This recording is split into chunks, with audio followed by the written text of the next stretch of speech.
Hello, everyone. Welcome to the course Foundation and Substructure Construction. I am your lecturer for today, Zhu Shixiang.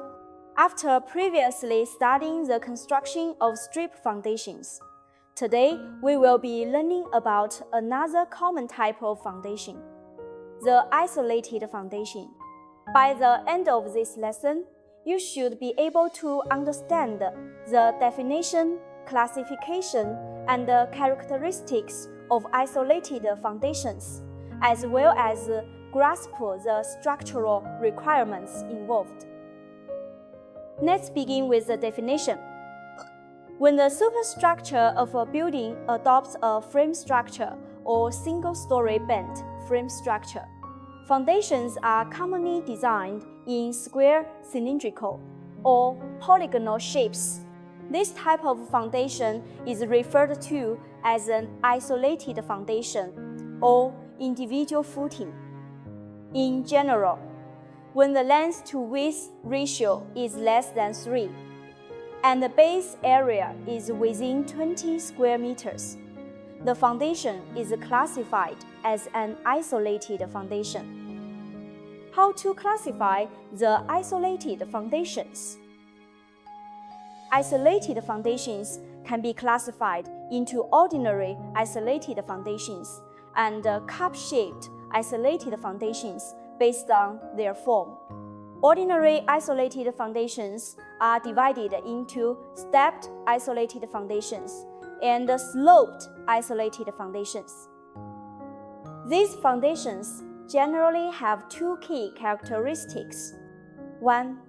They are usually located at the intersection of two perpendicular grid lines and may sometimes be connected to strip foundations. However, their cross-sectional dimensions and reinforcement specifications differ.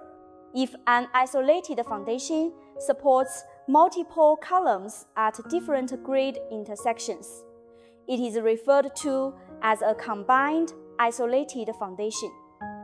2. Reinforcements in both longitudinal and transverse directions inside the foundation are load-bearing reinforcements, and the reinforcements in the longer direction are generally placed at the bottom. The structural design of isolated foundations follows similar principles to that of strip foundations. Every design parameter must be justified and in compliance with relevant codes and standards. Students must develop a strong awareness of codes and standards and a professional and responsible work ethic. The design and the construction of isolated foundations should follow national codes and local technical standards.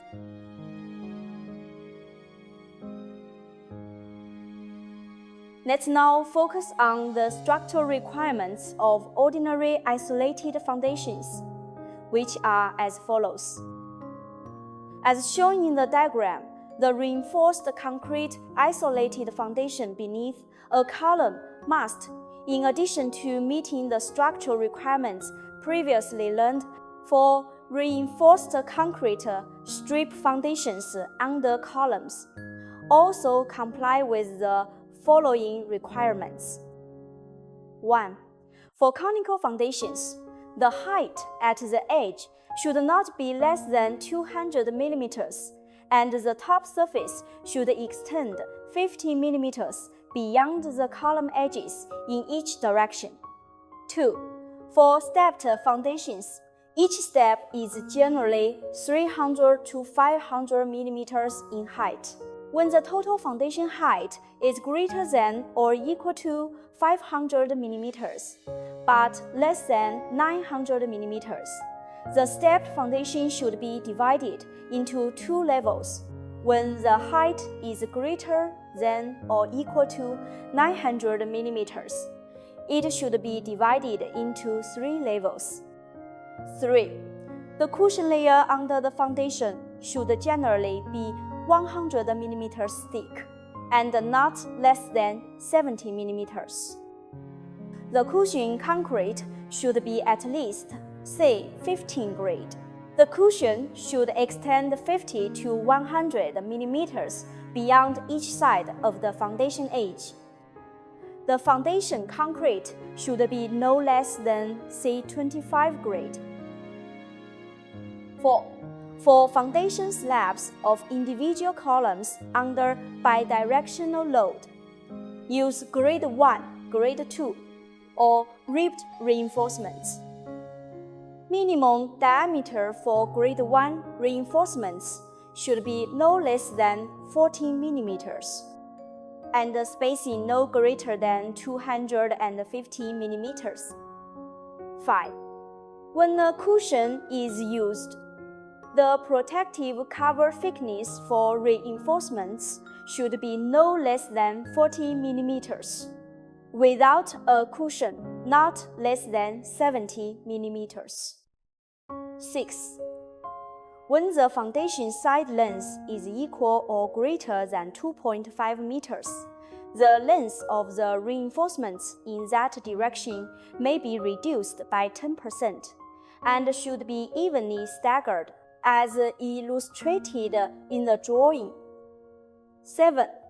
For reinforced concrete columns, the number, diameter, and the type of reinforcements embedded in the foundation should be the same as those used for the vertical load-bearing reinforcements in the column above. All reinforcement connections in the column should comply with the Code for Design of Concrete Structures. The structure of the reinforced concrete isolated foundation beneath the column is shown in the diagram. 8. Joints in column reinforcements should be located in areas with lower shear force, and the number of joints should be minimized. Reinforcements joints within the same column cross-section must be staggered, and the number of joints should not exceed 50% of the total number of reinforcements in the column. These are the main structural requirements for reinforced concrete isolated foundations under columns. Designing isolated foundations must strictly follow the relevant codes and standards to ensure construction safety and quality, and to meet the practical needs of economic development.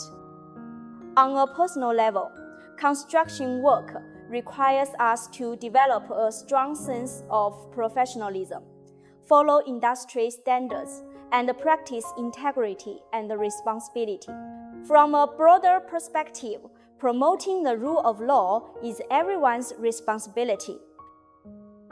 As future builders of the nation, we must establish a legal mindset, promote legal values, start with small actions, and work hard to contribute to a society governed by law. That concludes today's lesson. I hope you all found it beneficial. Thank you.